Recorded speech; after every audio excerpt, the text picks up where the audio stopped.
Hi guys, so today I decided to do the beauty scenario tag. One of my favorite YouTubers, she's also a beauty YouTuber, it's JUDYTIME, did this tag, so I decided to do it. Please ignore whatever is going on in my face right now. This is rare. So, the first question of the beauty scenario tag is, if you had to get rid of all of your foundation and you can only keep one high-end and one drugstore, which do you keep?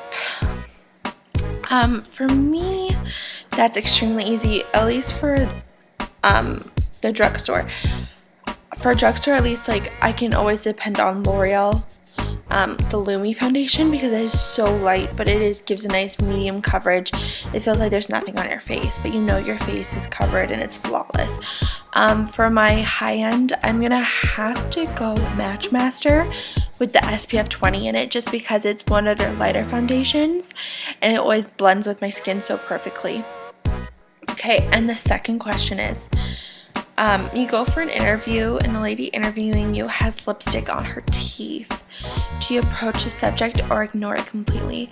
You know, it really would depend, because I mean, I think it depends on who was interviewing me, because if it was someone that was really like totally high up, you know, in her on the chain of business, and I couldn't speak like out of place, you know what I mean? Like I personally, like, if it was just like a random person that was talking to me like a co-worker, or I would be like, yo, you got some lipstick on your teeth, you might want to take care of that.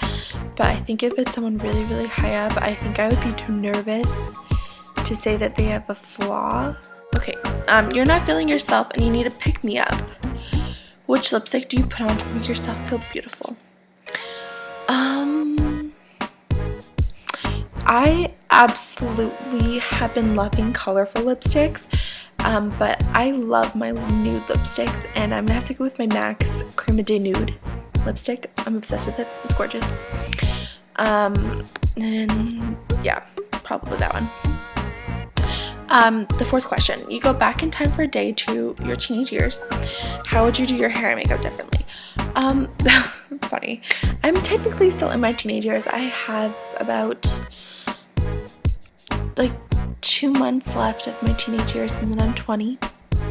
So I'm gonna take a basic look of when I was about maybe like 11 or 12 was when I started like going really heavy on my eyeliner, and I used to literally wear it like a vampire, like all the way down here, and I used to drive my older sister crazy. I used to get so offended that she would tell me that my makeup's on wrong. So I think I would have just cleaned up my eyeliner a lot, and I killed my hair when I was younger. I used to straighten my hair every day, and back then my hair used to be like pin straight, like I'm like dead straight. Now it just has like a little bit of a wave to it. Even then it's not that bad, but I probably would have saved myself years of damage and makeup corrections. The fifth question, you ask your hairdresser for a shoulder length pixie locked haircut, but they hear wrong and give you a pixie cut. Do you A, smile, say thank you, leave and call your mom hysterical crying, B, cry in the hair and things get awkward, or C, complain to the manager and demand a refund? Well, I'm pretty confident that my hairdresser that I'm with now would never do something like this to me, thank God.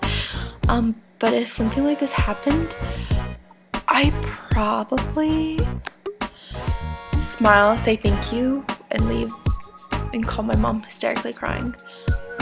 That's probably what would happen. A. Okay, the next question, number 6. Your friend surprises you with a 4-day city break and you have 1 hour to pack with Do It All palette. Do you put in your makeup bag?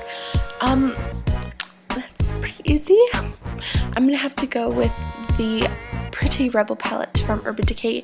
It literally has all the colors in the palette that are good for my eyes and my skin complexion, so I know that I have at least 3 or 4 different eyeshadow looks that I can use. Okay, and the next question, number 7.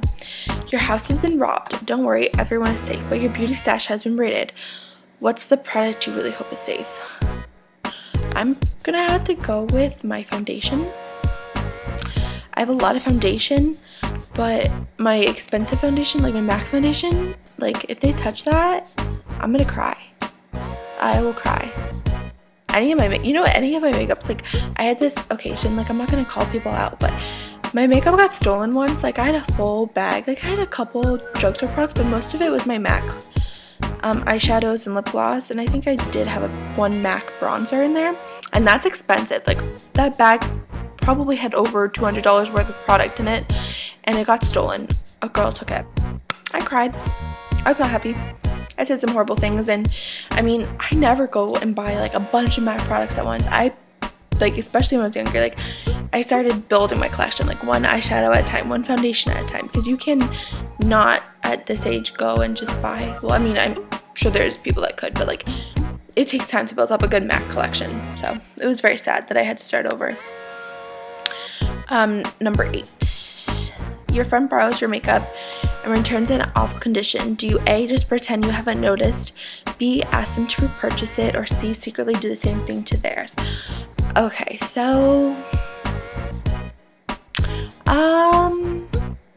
I'd probably B, ask them to repurchase it, because I think all of my friends, at least my best friend hates makeup, but my other friends all respect and understand makeup, so I think that they probably wouldn't ruin it in the first place, but if they did, I think they would understand why I'm asking them to, you know, repurchase it for me. So that's what I would do. So that is the beauty scenario tag. I'm gonna ask all of you to try it out. It was fun. You know what, keep watching my channel. I don't know if you like things like this or want to see more. Let me know. Until next time, bye guys.